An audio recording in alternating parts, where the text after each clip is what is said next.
اگر آپ کو یہ ہر وقت ڈر لگا رہے کہ میری پوچھ ہونی ہے تو سر پھر آپ اپنی مرضی کی زندگی نہیں گزار سکتے.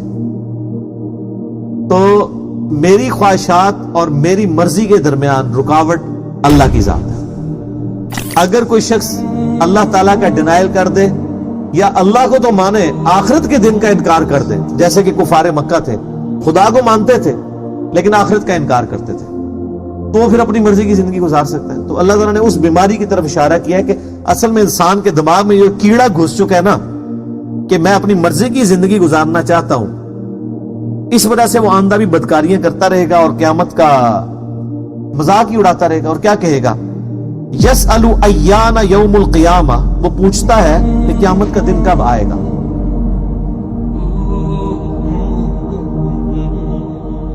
اب اگر قیامت کے دن کی جن لوگوں کو فکر پڑی ہوئی ہے وہ تو تیاری کریں گے بجائے وہ تاریخ اور سن پوچھنے کے.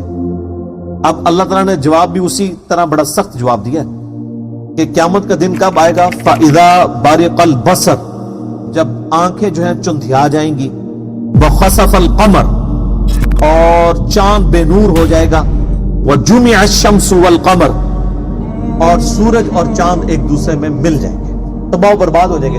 ظاہر ہے جب گریویٹیشنل سسٹم ہی ڈسٹرب ہو جائے اس کائنات کا، گریویٹیشنل فورس ہے نا جس کی وجہ سے یہ سب کے سب معاملات اللہ تعالیٰ نے ان کو کنٹرول کیا ہے، اور اسی فورس کو اگر تھوڑا سا بھی ڈسٹرب کر دیا جائے تو ظاہر ہے کہ یہ چیزیں اپنے مرکز کے اندر جا کے ختم ہو جائے گی.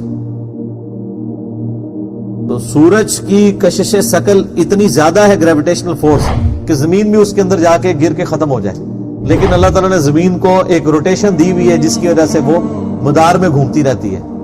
اگر یہ روٹیشنل اس کی ختم ہو جائے اراؤنڈ سن، یا یہ تھوڑی سی ڈھیلی پڑ جائے، سورج اس پہ غالب آ جائے تو یہ اس میں جا کے غائب ہو جائے گی، وہ اس کو اپنی طرف میگنیٹ کی طرح کھینچ لے گا.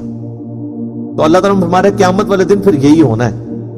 یقول الانسان یومئذ این المفر، اس دن انسان کہے گا کہ کیا کوئی بھاگنے کی جگہ ہے، بھاگنے کی کوشش کرے گا.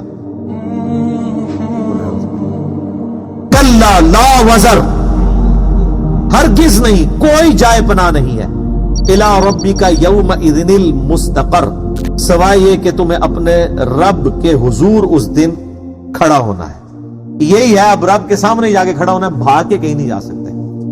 قرآن پاک میں باقی جگہوں پہ آتا ہے کہ قبروں سے جب انسان نکلیں گے تو سب کے سب ایک ہی طرف دوڑتے چلے جا رہے ہوں گے بائی ڈیفالٹ. ان کو یہ نہیں کوئی سائن بورڈ لگا ہوگا کہ ادھر جمع ہونا ہے، وہ خود بخود کھینچے چلے جائیں گے اس طرف. اور پھر پارہ نمبر 30 سے ہم پڑھیں گے تو پھر آپ نقشہ دیکھیں گے قیامت کا کہ اس دن اللہ تعالیٰ فرماتا ہے کہ سورہ عبس کے اندر کہ انسان اپنے بیوی بچوں سے، ماں باپ سے، بہن بھائیوں سے جان چھڑائے گا. حتیٰ کہ قرآن پاک میں یہاں تک آیا کہ انسان یہ کہے گا کہ مجھ سے سب کچھ لے لیا جائے، میرے رشتہ دار، مال و دولت، سب کچھ، کسی طریقے میری جان چھوٹ جائے. یعنی وہ رشتہ دار جن کی خاطر وہ دنیا میں حلال و حرام کی تمیز نہیں کرتا، وہ انہی کو اللہ کے سامنے فدیے کے دور پہ دینے کے لیے تیار ہو جائے گا کہ میری جان کسی طریقے سے چھوٹ جائے. حتیٰ کہ اس کائنات میں سب سے مضبوط رشتہ اللہ نے جو بنایا ہے وہ ایک شیر خوار بچے اور ماں کا ہے. اور قرآن پاک میں اگر آپ پارہ نمبر 17 نکالے نا، سورۃ الحج، سورت نمبر ہے 22. بسم اللہ الرحمن الرحیم. یا ایھا الناس اتقوا ربکم، اے لوگو اپنے رب کا تقوی اختیار کرو. ان زلزلۃ الساعۃ شیء عظیم، بے شک قیامت کا زلزلہ بہت بڑی چیز ہے. یوم ترونها تذہل کل مرضعۃ عما ارضعت. اللہ اکبر.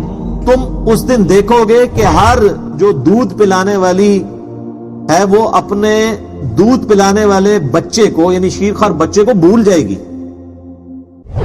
وَتَضَعُ كُلَّ ذَاتِ حَمْلٍ حَمْلَهَا، حتیٰ کہ جو پریگننٹ ہیں وہ ان کے حمل بھی غش کے مارے ختم ہو جائیں گے.